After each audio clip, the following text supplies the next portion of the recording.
नमस्कार दोस्तों, एक बार फिर से हमारे YouTube चैनल में आपका दिल से स्वागत है। दोस्तों, एक व्यक्ति जो किसी के साथ बुरा नहीं करता, जानबूझकर किसी को दुख नहीं पहुंचाता, जरूरत पड़ने पर लोगों की मदद करता है, अपनी सामर्थ्य अनुसार गरीबों को दान देता है, पूरी श्रद्धा से पूजा पाठ इत्यादि भी करता है। लेकिन जब ऐसे व्यक्ति के साथ कोई अनहोनी, बड़ी दुर्घटना, अन्याय या कुछ गलत होता है तो लोगों की मन में बस एक ही प्रश्न उठता है कि अच्छे लोगों के साथ ही बुरा क्यों होता है। तो आज हम इस प्रश्न का उत्तर जानने की कोशिश करेंगे। गौतम बुद्ध के जीवन से जुड़ी एक कहानी के माध्यम से। गौतम बुद्ध के समय में उनका एक अनुयायी हुआ जिसका नाम था महाकाल। महाकाल सच में एक बहुत ही अच्छा और धार्मिक व्यक्ति था। वह लोगों की मदद करता, गरीबों को दान देता, किसी के साथ अन्याय नहीं करता और बुद्ध द्वारा बताए गए पंचशीलों का पालन करता, अर्थात हत्या नहीं करना, चोरी नहीं करना, यह व्यभिचार नहीं करना, झूठ नहीं बोलना और नशा नहीं करना।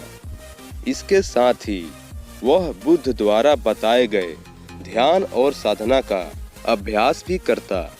वह हर पूर्णिमा और अमावस्या को बौद्ध आश्रम में होने वाले औसत में हिस्सा लेता और पूरी रात बुद्ध के प्रवचन सुनता। ऐसे ही एक आवश्यक के दिन उसने उपोषण किया और रात को बुद्ध के प्रवचन सुनने लगा।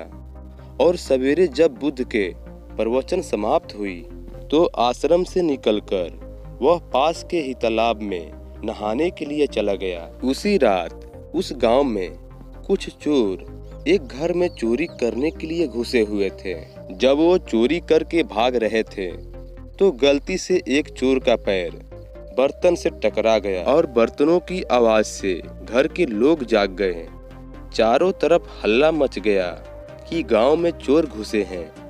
मोहल्ले के लोगों ने चोरों का पीछा करना शुरू किया। कुछ देर तक तो चोर गहने जेवरात की पोटली लेकर भागते रहे, लेकिन जब उन्हें महसूस हो गया यह बचना संभव नहीं है, पकड़े जाएंगे तो तालाब के पास से जाते हुए चोरों ने सारे गहने जेवरात महाकाल के कपड़ों के पास फेंक दिए और वहां से भाग गए।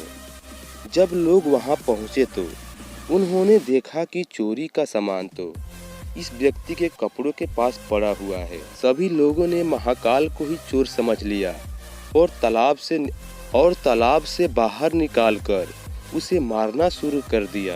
वह कहता रहा कि मैं चोर नहीं हूँ, मैं तो रात भर प्रवचन सुनकर आया हूँ और यहाँ सिर्फ स्नान कर रहा था।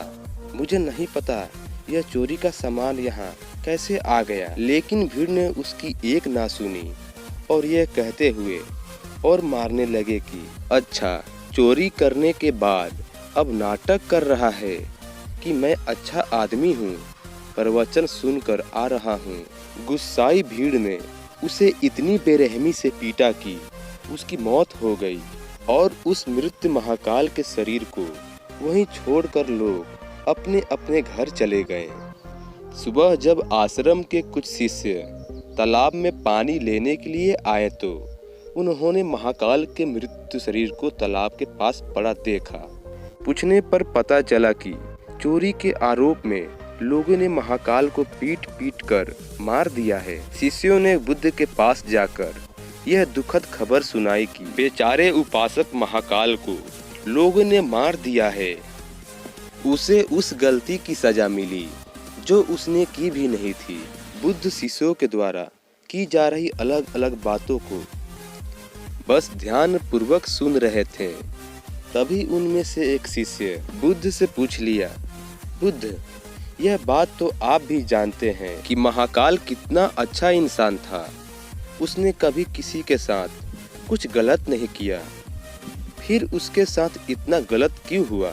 बुद्ध ने कहा, महाकाल इस जन्म में तो अच्छा था, लेकिन आज से जो भी उसके साथ हुआ यह उसी के कर्मों का फल है जो उसने पूर्व जन्म में किए थे। अपने पिछले जन्म में महाकाल वाराणसी के राजा के यहाँ एक राज अधिकारी था। वाराणसी के पास एक बड़ा सा व्यवसायिक गांव था, जहां पर पहुंचने के लिए एक जंगल को पार करना पड़ता था। लेकिन उस जंगल में कुछ लुटेरे रहते थे, जो कि वहां से गुजरने वाले राहगीरों और छोटे व्यापारियों के सामानों को लूट लिया करते थे।